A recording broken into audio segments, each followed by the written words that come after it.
I think it's fine. Yeah, obviously you're in shade. It's so hot. Lawrence has got to run to meet the ladder. Absolutely roasting. Yes, guys, welcome back to the George Benson Football Channel. Welcome to probably the happiest I've been since we made this channel, because Chelsea have just beaten Barcelona 2-1 in Japan in the best, strongest performance under Frank Lampard as Chelsea manager in this pre-season yet. Today we have seen, in my opinion, and this is point number one, we're getting straight into it today. It's bloody hot here in Amsterdam, so I'm probably going to fry and frazzle before this video is done. The 4-2-3-1 formation, for me, this is the strongest formation we currently have for Chelsea. We saw Jorginho and Kovacic playing in front of the defence. We saw Azpilicueta at right back, Emerson at left back, and a brilliant defensive partnership in Christensen and David Luiz starting the game in the centre. Kepa was also in goal as somebody decides to speed off on his motorcycle, clearly trying to get involved in the George Benson Football Channel. So what we see with the 4-2-3-1 is a flat back four from Chelsea. Azpilicueta was absolutely fantastic in the first half. He wasn't venturing too far forward. When Zappacosta came on in the second half, I couldn't even see him in my frame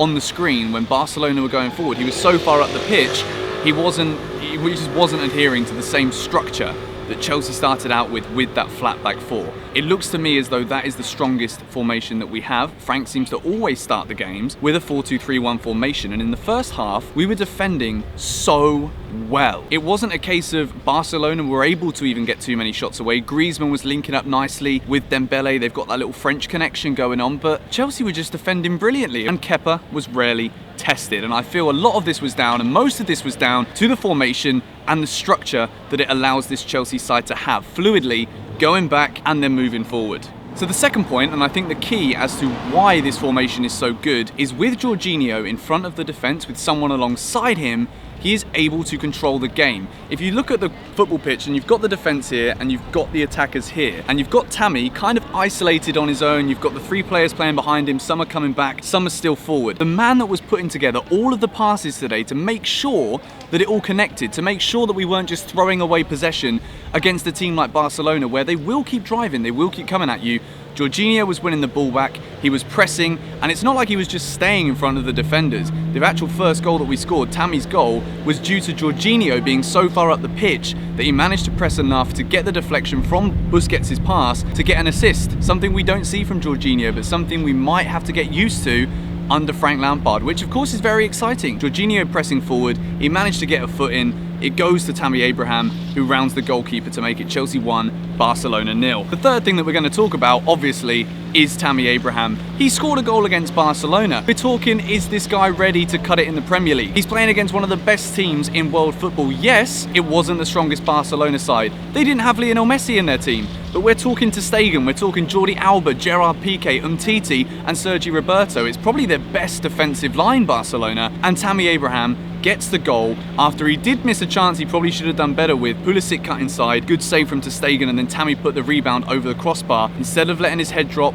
the second time it comes to him, he takes on ter Stegen, he rounds the goalkeeper and puts it in with his left foot. Tammy Abraham scores for Chelsea with Frank Lampard as the manager against Barcelona. It doesn't get any better than this. I'm literally on cloud 9. I'm also roasting in the clouds right now. It's bloody hot here in Amsterdam. I'm going to try and keep this short and sweet for you guys today. Moving on to point number 4. Defensively, we mentioned it when we talked about the formation and the 4-2-3-1 being the strongest formation we probably have. Sorry about that, the camera just overheated. We're back though. Both sets of centre-backs, Tomori and Zuma in the second half, Luiz and Christensen as well. It was such a strong defensive performance today for Chelsea, and it leads me into point number 5, Spain's #1 goalkeeper, Chelsea's #1 goalkeeper, Kepa Arrizabalaga. His first game in pre-season, he waltzed in to the Chelsea team today. He was on a little dance. He was having his own little swan song. It was brilliant. He was absolutely fantastic. Whenever he was drawn into the game to make a save, he was kind of quiet in the first half because of how resolute and strong Chelsea were defensively. It wasn't even getting close to Kepa. In the second half,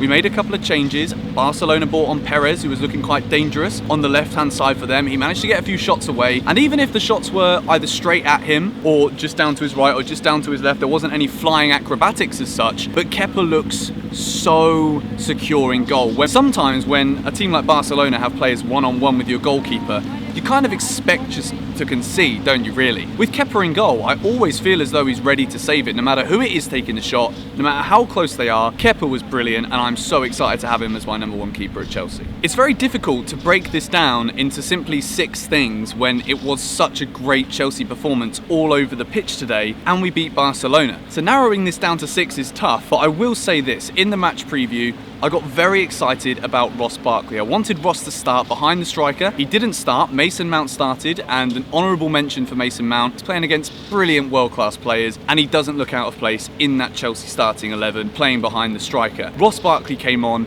and yet again, similarly to what we saw against Kawasaki, he's trying those through balls, he's being creative, he's winning it back in the middle, and yes, he's wearing the number 8 shirt, and he scores a goal from outside the box with Frank Lampard on the touchline. It's just the best thing ever, isn't it? Ross Barkley, an Englishman, scores to make it Chelsea 2, Barcelona 0. I think Ross he's doing everything right so far in pre-season. Maybe I'd probably still put Ruben Loftus-Cheek, a fully fit Ruben, ahead of him in that position.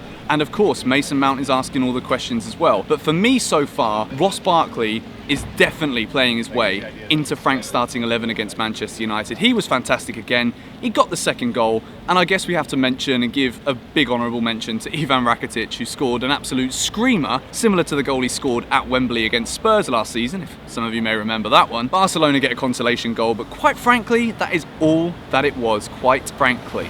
Finishes Chelsea 2, Barcelona 1. It's the best all-round performance from pre-season. I think the 6 things that we have learnt from this game today and what we've mentioned in this video is it's not just individual performances anymore that we're looking at. Yes, we've singled out Jorginho, we've singled out Tammy, we've singled out Kepa and Ross Barkley. Okay, that's 4 of the 6, but it's down to the structure. It's down to the formation that we've clearly been practicing in training. It's something that Frank has developed himself, and he looks into that team, and that is what he sees being the best moving forward. And if we beat Barcelona, you can only beat in football what is put in front of you. But today we've beaten one of the world's best teams, whether it was their strongest or not. It was a massive opportunity for Chelsea, and nobody let us down. Anyway, now the guy making all the noise on the bike is out the way. Thank you guys so much for watching. The live stream today, there were 66,000 playbacks on the live stream, which is absolutely ridiculous. We hit over 1,000 likes on the stream. There was over 1,000 people watching live at any given time, which was absolutely incredible. It went down to like 700, but that's still amazing. It's double what we've had so far.